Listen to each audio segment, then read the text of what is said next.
Thank you so much for being here today and for giving up your lunch hour to talk to other CLA members and our guest author, Michael Melcher, today. This is the CLA Grow Your Leadership Book Club. We started this book club a couple years ago to bring together current and aspiring CLA leaders who are interested in improving their leadership skills because good leadership skills will help you in your capacities in CLA and in your communities and in your law firms. And attorneys think they're naturally good at everything, and we might have a capacity to be good at many things, but sometimes we forget that being a good leader, it actually takes a little bit of work and it takes some skill building. And we've had some wonderful discussions over the past couple years. We've read Radical Candor together. We read The Anxious Attorney to work on mindfulness and meditation. And today we are here to talk about our networks and how we can build a community and support a community around us to become even more effective and amazing in our careers. And so the book title we are discussing today, and it's always blurry because of the Zoom background things, Your Invisible Network, How to Create, Maintain, and Leverage the Relationships That Will Transform Your Career. I do want to preface that you need not have read the book to participate today or join in our discussion. We hope you did. We hope you thought about it. And even if you didn't read it or you didn't finish, that is okay. We hope that the content is a catalyst for wonderful conversations and it gets us all talking together about how we can use these principles in our lawyer lives and our other lives. I do want to, before we get into the details of this book, while I have you here, I do want to mention that our next book, which we will probably discuss sometime in September, we haven't picked our date yet, but we will be discussing Deb Fetter's After Hello, How to Build a Book of Business, One Conversation at a Time, another really wonderful book. We vet these books very carefully. I've read a lot of leadership books trying to find good. I find that most of them are just not that good. Like I don't know if I'm being overly picky. I find some leadership books are like just so obvious and trite, and then other leadership books are a little like too academic to feel meaningful. And like we really try to find books like After Hello and Your Invisible Network that are interesting and fun to read and feel actually useful to people in our line of work. So I'm very excited about today and upcoming book clubs. These are free conversations.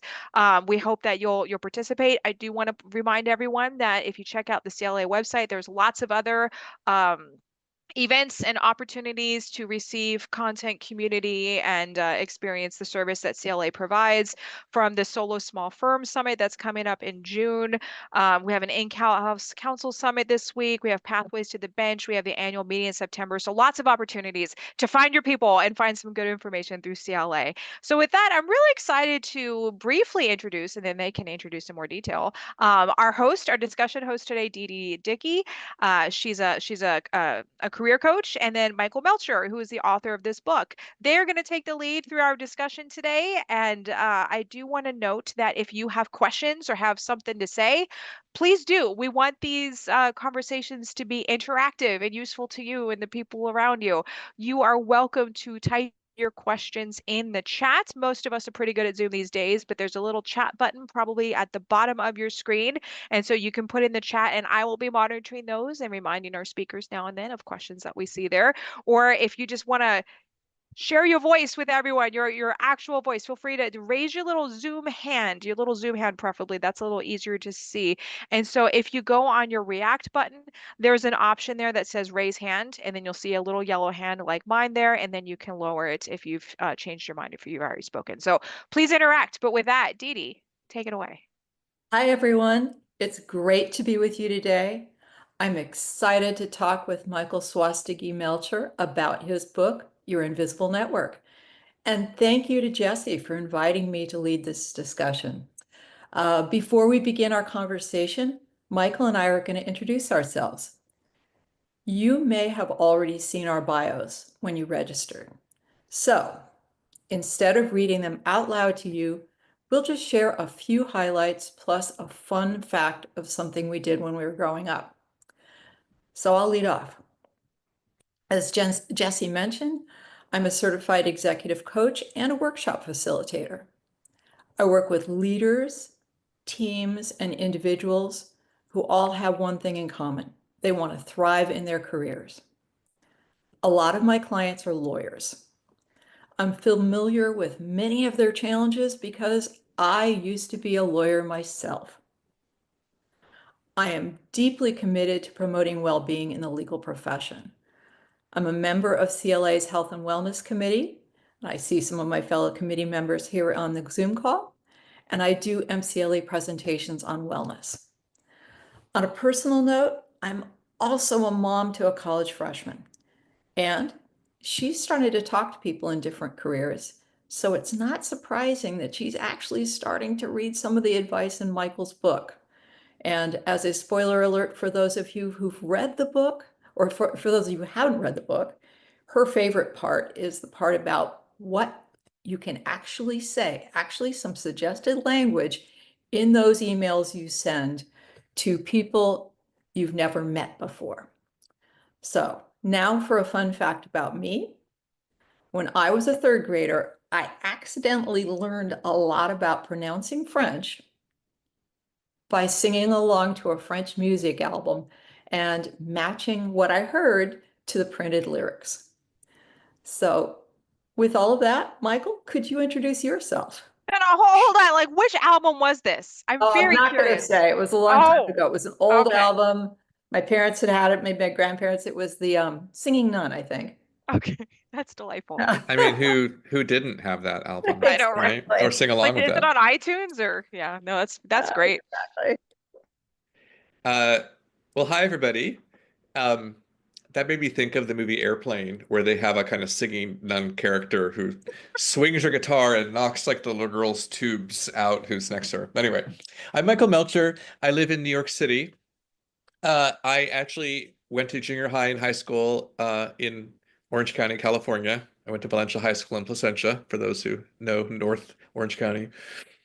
The first half of my career, I would say that I pursued what I thought to be high branded, secure, prestigious things. So I went to law school and business school.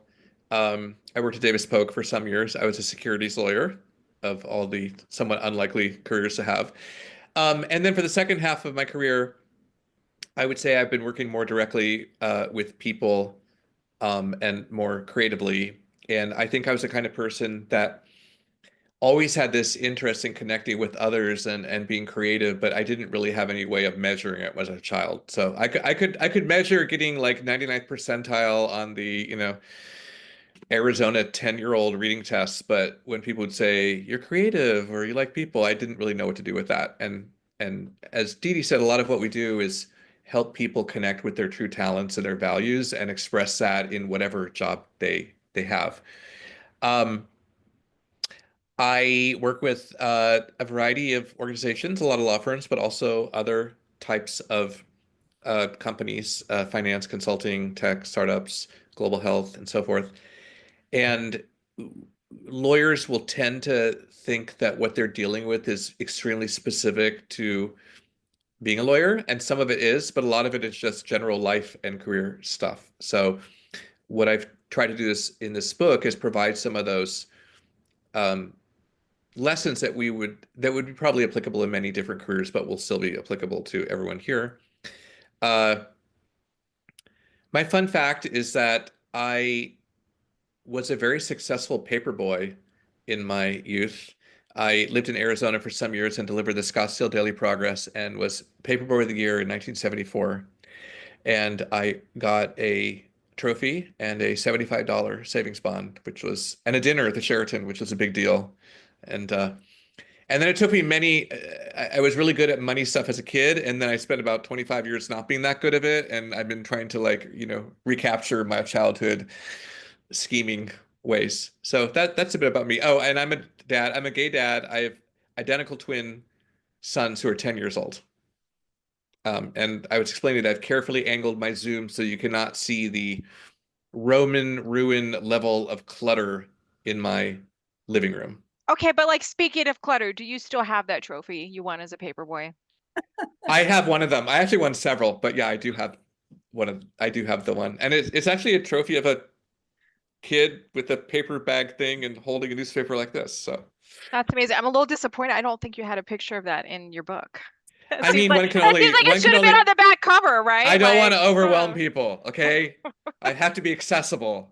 What does it mean to be Paperboy of the Year? I know, Like you right? got the Yes, papers closest to the door? I appreciate your question. It meant that you both had an extremely good service level, so no complaints, but you also were able to sell a lot of subscriptions. Nice. Yeah. I So have kind a of question about multifaceted award. newspapers. So my Yeah. newspaper never gets delivered to the door. It's just like thrown about on different places.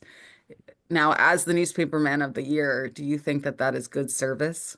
No, I think it's a commentary on our appalling times constitutes a job. Well, and Like the it old ways were sounds, best. yeah, and it sounds like that your paper deliverer maybe needs a better network to support them in their career. So maybe that's how we get back to I the will say book.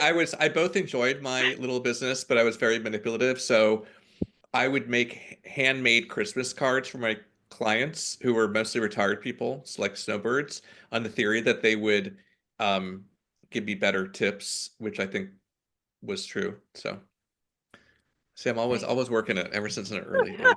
There we there's definitely a pattern.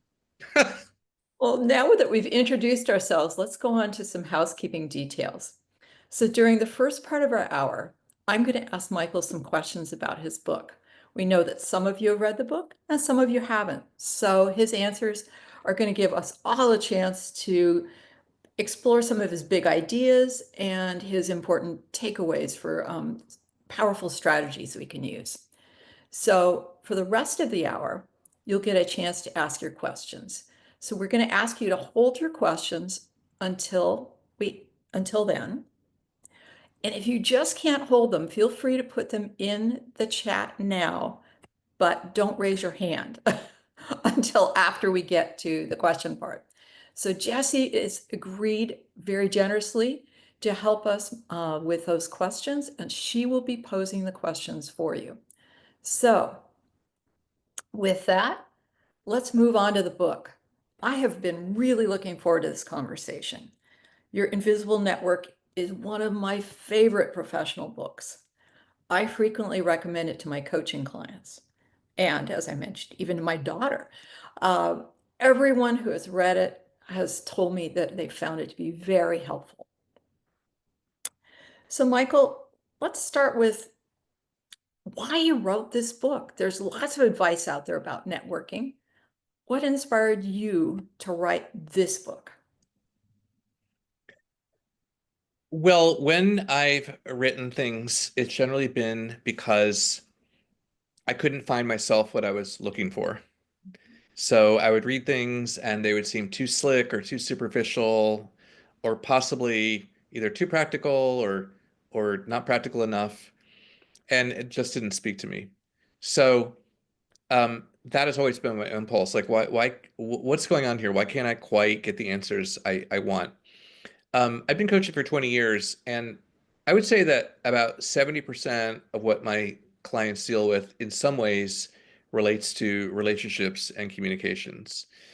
And these are topics that we all know something about. We kind of know about them, but what are the actual pieces of knowledge and useful practices? And how do we do something real with them?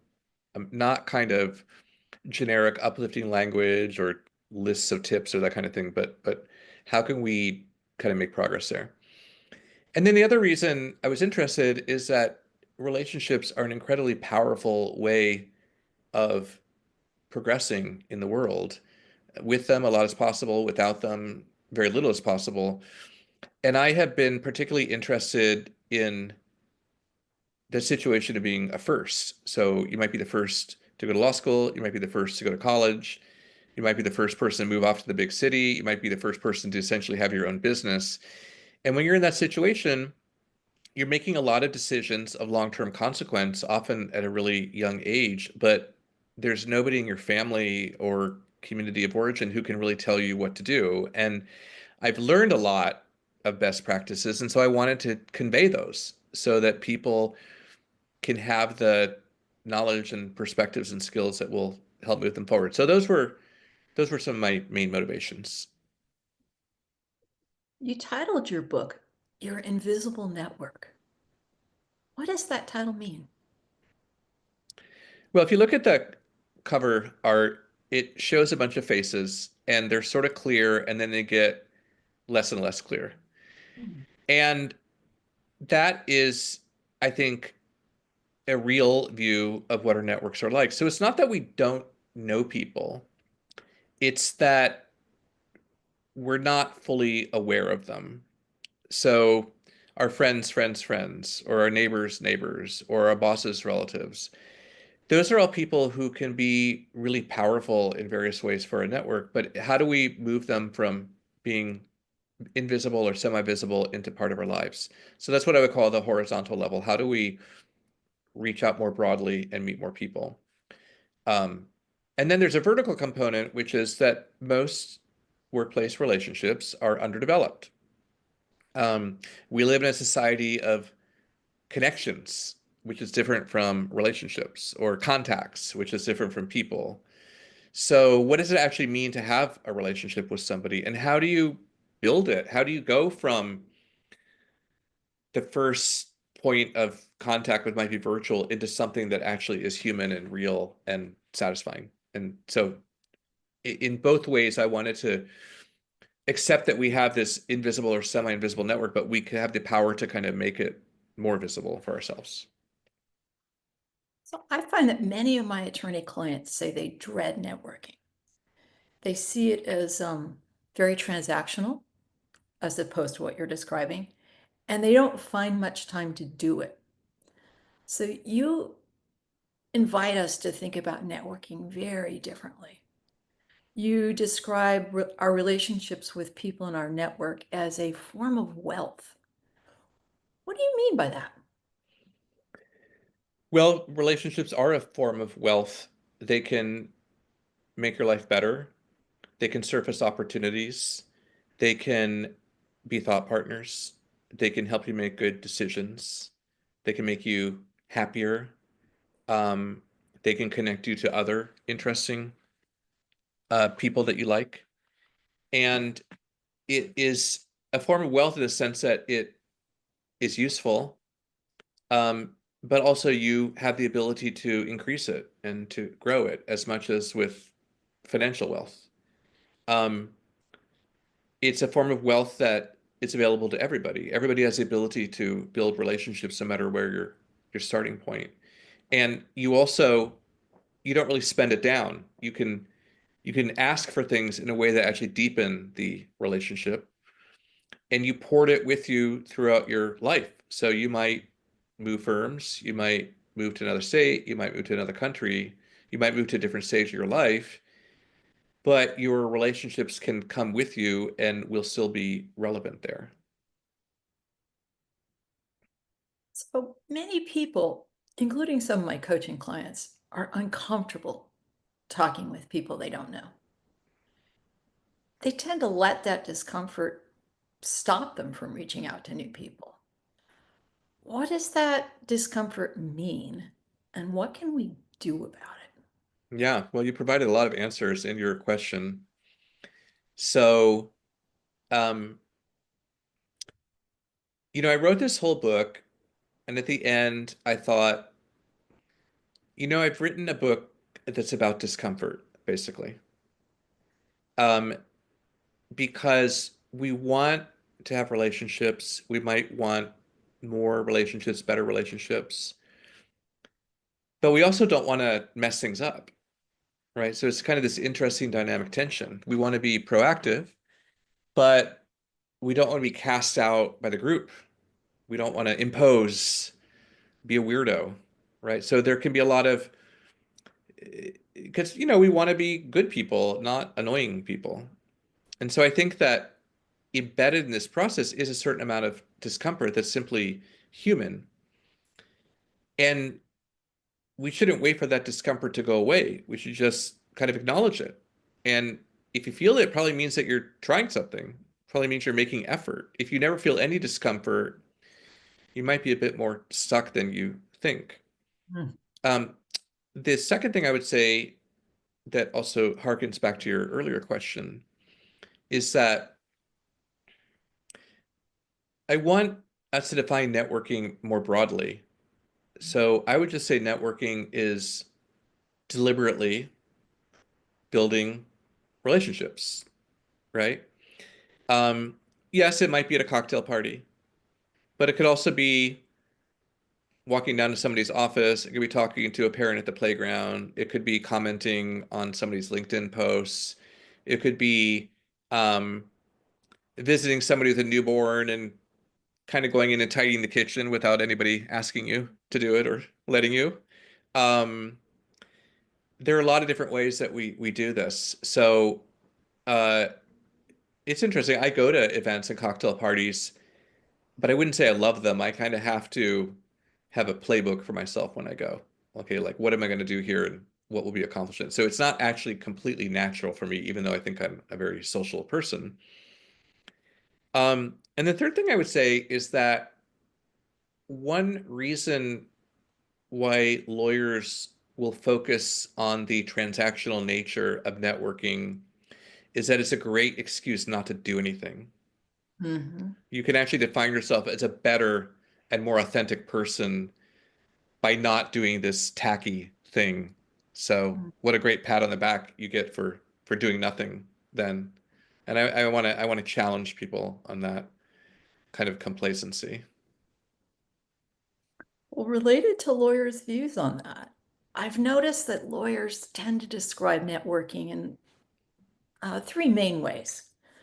First is I think about people who are starting out in their careers or maybe changing jobs. Networking is about finding the person who does the hiring to get to for the job.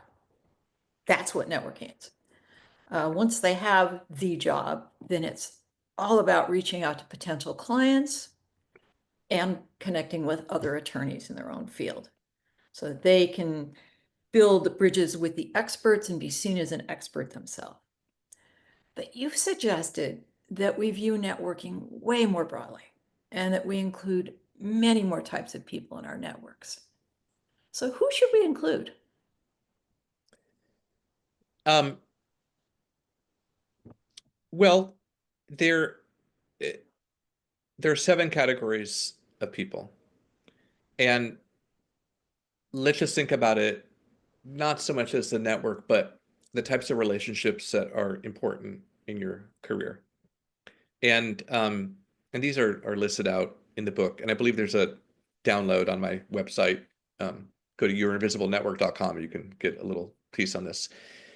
So you have bosses and senior stakeholders. You have clients. You have colleagues. You have mentors and sponsors. You have family and friends. Um, you have beneficiaries. Those are people who you mentor. And where is that other colleague? There's another one too. Okay, so and the idea is that these create a portfolio, continuing the investment theme, um, that you want to have a balanced portfolio, and over time you rebalance it depending on where you are in your career. So, like a question that comes up is like, if I want to build my network, like where do I start? Do I start with A? Do I start with Z? Do I start with powerful people? Do I start with friendly people? Do I start with lawyers? Do I start with non-lawyers? And I would just say you kind of want everybody. And you don't have to start with the perfect group. You just sort of think, okay, where am I this month? Let me think in terms of, friends, colleagues, clients, and so forth. Oh, weak ties. Sorry, that's the other one, which I'll explain in a second. And where am I doing pretty well? And what do I want to work on? Okay, well, I have been doing pretty well at work this month and that's going well, but man, I don't spend enough time with friends and I would really like to have more parent friends because that's sort of a big gap in my life. And so for me, the best use would be to spend some time chatting up the like moms and dads I know in my kids' school and other friends I've had because that will really complete me in certain ways. Maybe I'm thinking about a job change in the next few months. So what I probably need to do is reconnect with what we'll call weak ties, which are people that I kind of know or once knew but are not in contact, but who might be sources of new ideas and connections, right? Get out of my circle. Or maybe I have been head down in my job for a long time and I need to think about this idea of mentors and sponsors, and what am I asking for, and how to develop those people. So the idea is that you can focus differently at different points in time, and it will also depend on your appetite for connecting with people and how much time you have available. But you can always do something every month, let's say. Um, so we want to address all of them. Now, the next uh, sort of truth is that you can't really predict the value of anybody. Mm. You just can't know. Um, there are people that I've known who I would have logically thought might have a big impact on my business, say. Um, and nothing's ever happened. Like it just never really amounted to anything. And it's not that they're bad or I'm bad or whatever. It's just it wasn't there. On the other hand, I've met people completely incidentally who were from totally different careers, who had nothing to do with what I'm doing, who somehow became a connective tissue to Mm. some other great thing, right? Or you might bump into somebody who then turns out to be a mentor later on. So we both want to have this general strategy of these 7 categories and making regular efforts and kind of investing a little bit each day, but not get too obsessed with what needs to happen with any given person. Like there is a role for planning, and then there's a big role for accepting serendipity and kind of going with that flow. We've talked about who we might want to include in our network, but you have a very interesting tool that's available, I think, on your website Yeah, and the bingo card. networking bingo card. Could you tell us about it and how we can use it to help us? Well, it is just an application of the 7 categories idea. So it's a little Excel spreadsheet with drop downs, and in a given month or week or whatever your sequence is going to be, you think, okay, let's say there are, I think, 16 spaces. All right, so in the next month or two, who am I going to connect with? And you can pick from any category, but there's like a minimum of 4 in the weak tie category. But those are the people who don't know, because that is constantly adding new ideas and oxygen to our network. And you just kind of identify those people for the month, and then that's it. Because a big part of being successful in this, it's not just knowing when to start, it's knowing when to stop. Like, like I don't want this to be anybody's full-time job or even like, 10-hour a week job. It's like a little bit every day is what we're really after. And to know like, okay, I'm not um moving the whole mountain today. I'm just doing a bit. And in the long run, habits are much more important than like dramatic goals for making progress. I think you've touched on something that I suspect may be on a lot of people's minds, which is how do I fit this into my life? Um, what can people do to fit it into busy schedules? Well, the method I call the 20 minutes a day method. Mhm. And my strong belief is that everyone has 20 minutes a day somewhere. People will deny this, but did you really need to check Instagram? Right?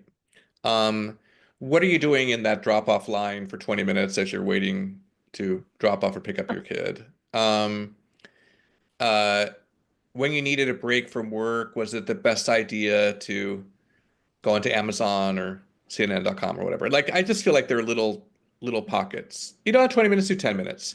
And then we just like break it down into small activities. And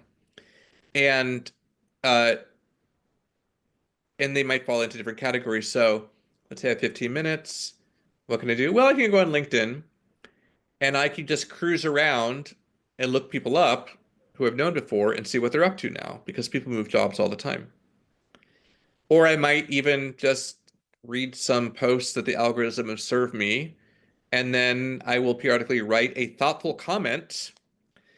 Thoughtful comment is not awesome or, oh, I'll give a hand clapping like rather than just a simple like.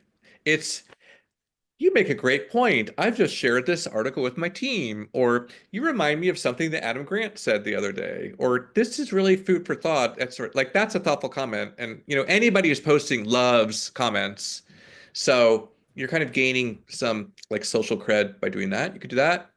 You could reach out to two people, um, either just suggesting you get together a chat or what I would call a ping, which is just sort of a think of you type message. You could do a little research. You could sort of do your bingo card or a part of it. Um, you can count like you know, a natural conversation as maybe two separate 20-minute activities and give yourself credit. So the idea is to break it into small chunks. And the funny thing is like people this is easy for some people, harder for others. Like how do you really chunk it out so that we're not being too dramatic? And so there are a lot of little examples in the book of that. And the last chapter has like 100 different activities that you just, you know, look at and okay, let me do this one, let me do this one, let me do this one.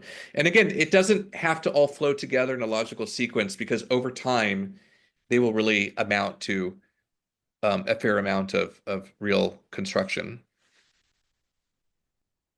Michael, you referenced the activities in your book, and I want to just give a shout out to that. I think you not only tell us that network is important and who we ought to do it with, but you share so many examples of things we can do in 20 or so minutes to reach out to our networks.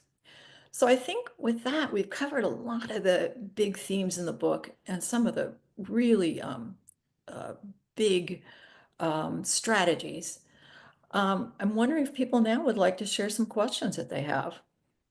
I will start with the question that Alexandra posted in the chat earlier. And her question was, is it a bad idea to have a lot of your professional network become personal friends? Mhm. I think it's an excellent idea. Um, it's normal, right? You know, part of client development, for example, is actually getting to know people as people, whether they're clients or they're intermediaries. Um, you know, if they have kids, so can I see a picture, right? What's their favorite sport? Where'd you go on vacation? Uh, these type of social small talk has great value. I think, you know, there's a little bit of a what is more challenging, I think, is how you shift the conversation back and forth. Um, but it's doable, and there's some examples in the book. Um, so both from professional to personal, and also from personal to professional. Um, I'll just pause there. Great. That was a good question, Alexandra, and a very good answer. Thank you, Michael. Let's go to Kate next. Kate, go ahead and unmute yourself. Yeah, hi, Kate Brolin, Sacramento, and thank you. I haven't read your book, but just the notion of it, I was very interested in the hidden aspects, and I really liked what you said about when doing the networking, which sometimes I think I do with what might be the obvious people or obvious places and then being disappointed, even when I've done the follow up. But, so it's all about not having expectations. So I get that. But what I'd like to hear about also is, a lot of us, it's not just attorneys, my personality can be introvert, extrovert, right? So, but I came from heavy duty salespeople. Oh, But how do you find, the tact? And some people don't like small talk, and I swear to God, it depends on my mood if I can handle small talk or not. Right? But Yeah. yeah. So, but how do you do it? I don't know, like tactfully. I am not I'm not a stuffy lawyer at all. I am like me. What you see is what you get. And so I do know it turns some attorneys off for sure. It might even turn off some clients, but a lot of my clients like me as I am.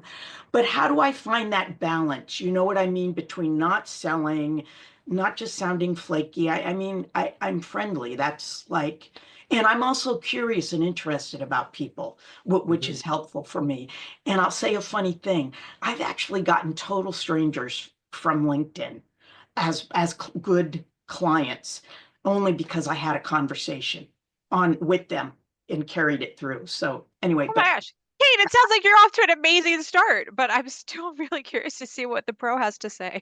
yeah, Well, I do want to commend you for that because it can be done. And while it's virtual, it probably starts with um, noticing something they said and kind of chiming in, and then they notice something, and then you say something back, and then maybe a little bit later you look them up again and you write them a note, and eventually you're like, hey, I would love to, chat for a few minutes if you got the time. And this is what's called bids, right? So a bid is an invitation to take the relationship to the next level.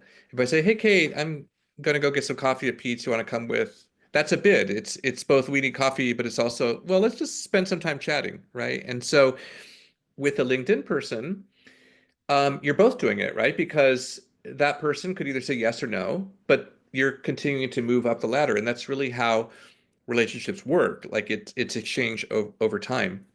Um, I would say, I think the the the hesitations people have when meeting, let's say, strangers or an event, will tend to be, I feel uncomfortable talking about myself, and I don't want to seem too grabby or pushy the first time I meet somebody, right?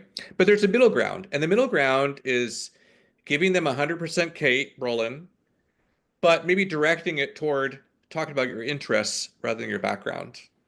Or talking about, I love the presentation. The thing I love most was this, and what I really wanted them to go into, but they didn't, was that, right? And then using your curiosity and but using your curiosity to ask more powerful questions as opposed to superficial. So like, oh, you come to Las Vegas much? Okay. Or how about, what do you like most about your job?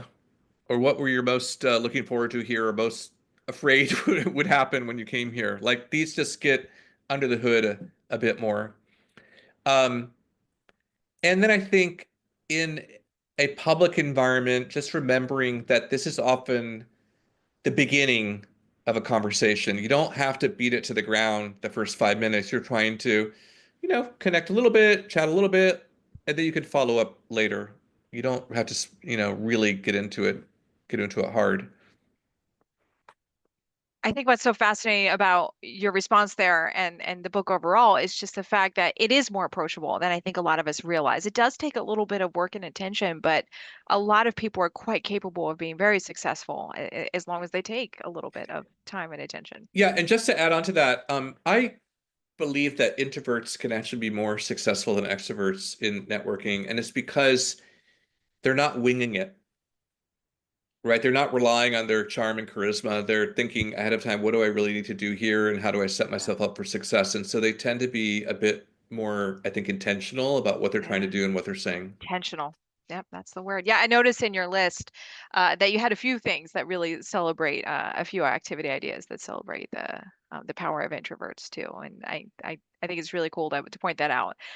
It's good for introverts to feel seen and empowered, and maybe good for the people who aren't introverts to be reminded that introverts are also really amazing. So let them talk too. Speaking of letting people talk, Alexandra, I see your little hand up. Go ahead. Yeah, since no one else is jumping in, I have a couple other I have a questions. question too for the record, but this is for you guys. Yeah, if you have a question, Do do it. Well, just real quick.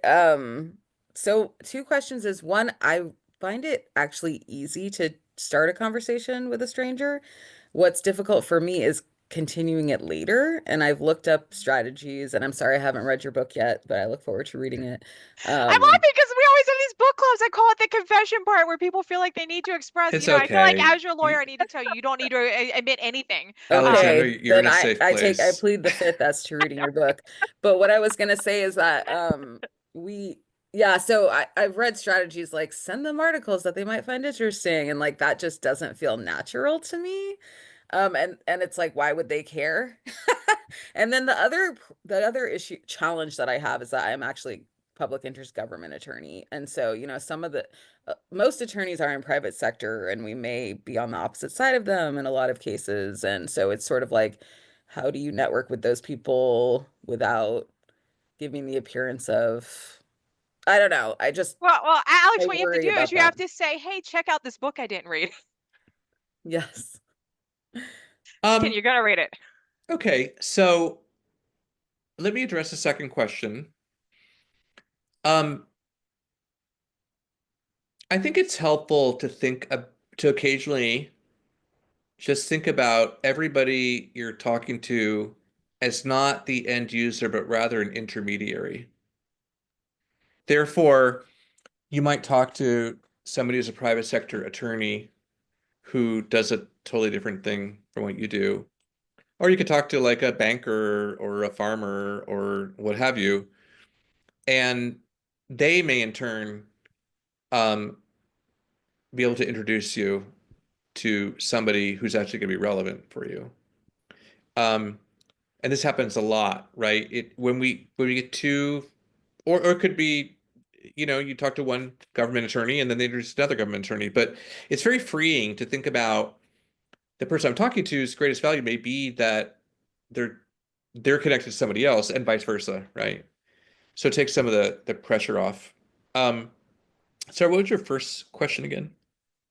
Well, just real quick on that one. My concern is the public perception of that, and also the perception of their client that, oh, you know this person and therefore you can get me a good deal, or because I hear a Oh, lot of well, that.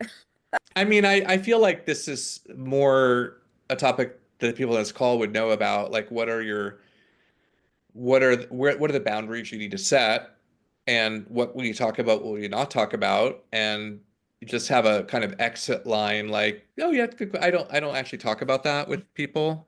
Just kind of make it really clear. I think anybody would respect that. But it also uh suggests like the value of making personal connections, right? And ask about their family and their vacations and summer plans and this kind of stuff because everybody has those. I do know, for example, that that let's say between criminal defense lawyers and prosecutors, like prosecutors will sometimes recommend lawyers they've been on the opposite side of because they just think they're smart and ethical and what have you. So it's certainly not unknown. Um, Everybody is always being asked, do you know somebody who does this, right? And it doesn't actually matter what their own job is. And if they've had a connection with you and think you're quality, uh, I think they would go ahead and refer you. Okay. And my first question was just sort of how do you keep the relationship going? But maybe I should read your book for strategies on that. Once Let you've me, talked to let me them. answer a couple other questions. I can get back to that if it's still in front of us. Excellent. Thank you. Let's go to Cynthia next. Hi, everyone. Thank you for this discussion. I am curious about how you reignite long lost ties for people who you haven't worked with in a while. You might see them on LinkedIn as suggested connections, and you really haven't talked to them for a while, old classmates. And then also, Michael, you mentioned about um, if you're looking to possibly pivot, finding weak ties. And could you talk a little bit about that in terms of a job search and a Yeah. transition? Okay, sure. Let me ask you first, what is your fear regarding this kind of reaching Um, out? I think it would be that they think I'm going to try to sell them something like some multi-level marketing or something, some pitch. But it's just really, I'm just really just trying to get, I feel bad. I'm a more introverted person. Yeah. So I've realized the value of keeping in contact with people and staying in contact and the value in your career. And so I would just really like to build my network and expand my Okay. network. And it's not I'm looking for, I'm not necessarily looking for something out of them, but Yeah. yeah. So that's really more so. Okay. Yeah. I mean, it's sort of nice to surface like, okay, what's the worst case scenario I'm thinking here? In this case, I still think I'm selling Creative Memories, scrapbook franchises or what have you. Okay. Um, your question is one of the most common questions. So, um, and before I answer it, I want to mention this idea called the strength of weak ties. So this was a phrase that was invented in the 70s by a guy named Mark Granovetter, who was doing his dissertation at Stanford on relationships as they related to getting jobs. And he found that so weak ties are people you don't know very well or you've lost touch with. And strong ties are people that you have ongoing exchange with, that you talk to regularly. So as you get older, you get more and more weak ties, and as you move around, because that category of people you once knew but haven't talked to for 5, 10 years gets bigger. And he discovered that people who relied on their weak ties got better results than people who relied on their strong ties. And there are two reasons. One is that your weak ties have different information from you. And two, they are more open to your change. They're not vested in a particular identity that you had. So if you think about like career transition, you'll get more ideas the further out you get from people, and you won't feel inhibited because it's not like they need you to be a certain person or stay in a certain job. But that also means that you're going to run into the situation where, well, I talked to that guy once in law school 15 years ago. And the short answer is that this is one of the areas that Dee Dee referenced where I have a lot of scripts, just like 20 different examples of here's how you reach out, right? Here's what you say. And it's generally saying like title is something like um, a memory from torts class, 1993. Okay. Dear Jonathan, I sat behind you during that entire uh, class with Professor so-and-so. I never spoke, but I remember you. And, fast forward, I'm here today, and I saw your name and wanted to reach out. And then the idea is you want to phrase your request in a way that's easy to say yes to. So you're not really asking for a job. You said like, I'm finding it useful to talk to people who are just working in the health sector as in-house lawyers to get the lay of the land. It's an area of interest. And we do have 15 minutes to chat. So you're not saying I want a job from you. I want to like I want to learn a bit what you want. And the other thing I will say is I think it's useful to use a phrase, my ulterior motive is. Like, I'd love to chat. And my ulterior motive is I'm actually thinking of making a change toward the sector.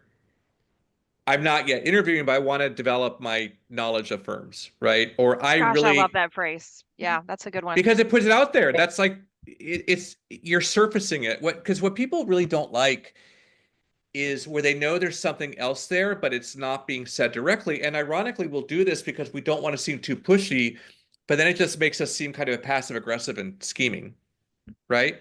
So if you just state it clearly, they can just make a decision, yes, no, or I won't talk, but here are a couple of resources for you, right? Or this month's now, but maybe in a few months, kind of thing.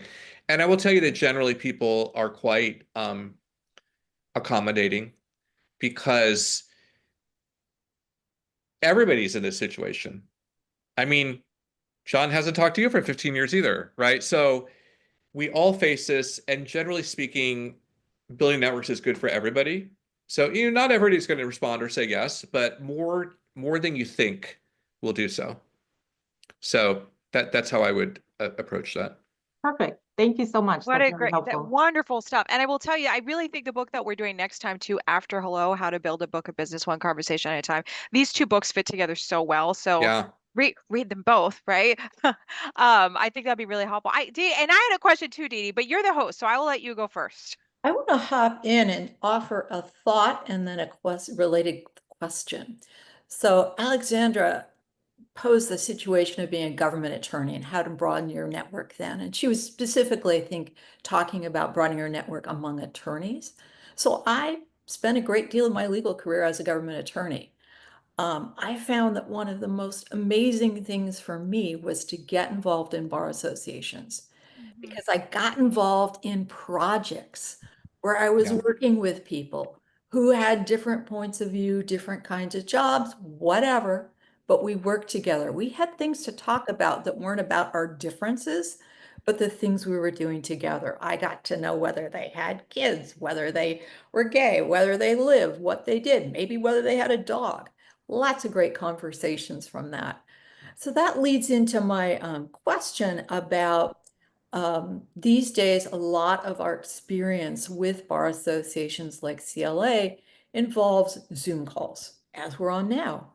So, Michael, I'm wondering what your thoughts are about how we can take that presence that we may have on a Zoom call and move forward with that to connect with people in a more meaningful way than just seeing their square on the screen? Yeah, good question. And it's also like, okay. So first of all, I think it's really useful to just have as a practice. I will build these relationships after the Zoom call, right? So it means you know the names. You might be, looking them up on LinkedIn as you're going along, see who this is, connect with them, and like, all right, we've had this common experience now. They're actually no longer a cold tie. You've had the same experience now, right? So you actually have something you could talk about with them. And then I would just kind of ping them and say, hey, glad to connect with you. I see you're doing such and such. I do this. Would love to just have a get to know each other a bit better in a chat, or oh, we both live in, Vallejo or something. Um, you can find something in common and figure out a way to take it forward.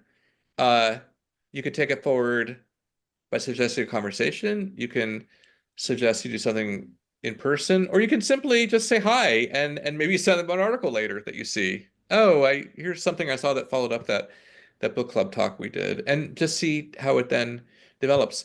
The second thing is that I think that people could get more out of the Zoom calls. Like it does have its limits, but it doesn't have to be as limited as it already is, right? So if you are one of the people in any way organizing it or have influence, I would suggest you do some kind of breakout immediately, like a sort of icebreaker in groups of 3 or 4, so you can just talk to somebody, right? And it's natural.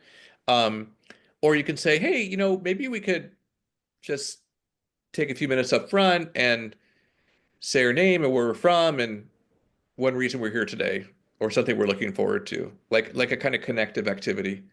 It takes a little bit of time, but it makes everybody feel so much more connected when you do that. And I think the final thing I would say is I do think we are hungry for real life connections. And you may, even if all your bar calls are on Zoom, it's good to remember I really do like meeting people in person. So maybe make sure that I spend time with like a parent friend or a neighbor and like walk around the park and, you know, eh, or go to some restaurant. Like I think that we're all a bit undernourished with real world connections. And so anything that fills that will make the other stuff easier. I think those are great points. And Didi, I really appreciate you raising the bar association connection, and that is our ulterior motive a little bit for even doing this is we're doing this on behalf of CLA because to me, one of my favorite things about CLA is getting to connect with other attorneys. And so I really appreciate everyone being here I to mean, can connect I over just this say, content. yeah, and Jesse, you guys are making this easy. Like everybody on this call could reach out to anybody else on this call and Mhm. say, "Oh, I saw that you were on the call. Nice to meet you," or "What did you think?" Yep. or that kind of thing. Like it's Yep. kind of done already. Like A little bit. we're at the sock hop and the music has started. So let's just Let's get out just there and do dance it. a little bit. Don't wait to be And invited. I'm probably going to look most of you up on LinkedIn later and see if we can connect. Hopefully, I get the right people and not people who weren't here that happen to have the same name as you. But even so, what a wonderful way to meet people. Michael, my question for you is, well, and just to set up, like I love the list in the conclusion, like the activities to actually put what you've talked about into practice. Because even though I really love academic stuff, I love having challenge. I love having actions. I love being able to translate it into something tangible. And part of what I love about the list, well, first of all, there's 100 things. So like there's so many different options. I love that some of them are a little fun and some of them are a little bit more academic and some of them are very serious. And so like there's just such a huge variety there. So if you have the book, I really encourage everyone to check it out. But Michael, I was wondering if you would be able to tell us a story of a time you did one of these very things and something very memorable or useful happened for you. And you can Oh, pick anyone you want. There's so many. The whimsical holiday cards jumped out at me. The going to a party and helping the host jumped out at me. okay. Yeah, but Yeah. any of them. Okay, so one of my suggestions when you go to an event and you might feel uncomfortable is to pretend you're a secret agent and your mission is to help the host or hostess have a successful party. Mm-hmm. But no one can know your mission. So you like, pick up a little trash and you ask people if they want to drink and you introduce people to each other and you make sure people are fed and you see the sad person in the corner and go chat them up. But again, it's not for you. It's just for the host or hostess. Um, and it's great because it just takes you out of your head and it gives you like I don't know, I tried that. It works. Does it? So yeah. That's number 80, guys. I saw that one earlier today, And and and that there's was one other one that I like that the is alter kind of ego. it's kind of about like well-being. Mm. No, it's the one like, when you're going home, pull over a mile from your house and just sit in your car for 10 minutes in silence, or get off the bus or the subway 2 stops earlier and just walk the last thing. Because if you're busy at work and then you go busy at home, this kind of in-between space is so valuable and can have such a calming feeling. Like you do have that choice. You don't have to just go out of the frying pan into the fire. So I will occasionally remember to do that. And like I'm always super happy when I get off at a different subway stop. It's new and different. So Michael, as we reach the end of the hour, I'm wondering if there's something you'd like to share that we can all do today, one thing to work on our networks. Yeah. So you can send a ping.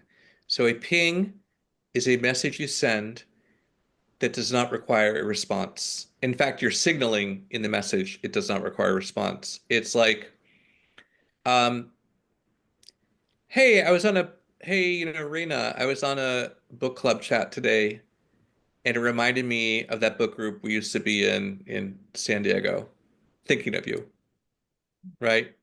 Or, hey, Didi, I drove by this taco truck and the person had the same last name. So here's a photo. Hope you're well. Um, or, Mr. Takahashi, here's a Wall Street Journal article that talks about some of the issues that we dealt with, hope you're doing well. And so you just send those out. And the great thing about the pings is that they free you because you're not waiting for a response. And you can Mm. really knock them out, like waiting to board an airplane or picking kids up or, whatever you're doing. It's very freeing. And then people also really love getting messages that are not homework for them. So, and you can do photos and little memes and stuff. So all of you could do that right now. Just say hi to someone thinking of you.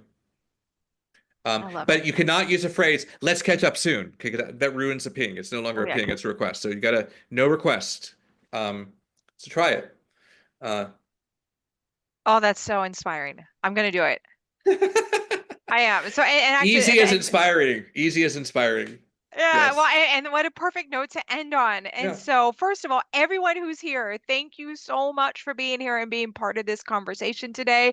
I hope that we all grow our network accordingly as a result of this conversation. Michael, thank you for this wonderful It's book been a and that's your pleasure. time today. And Dee Dee, thank you for your wonderful hosting as always. It was really Yeah. a delight. Thank you, I can't Didi. think of any better way to spend my lunch hour. So, with that, we'll go on and close out, and we hope to see you all again soon. Take care, Bye, everyone. everybody.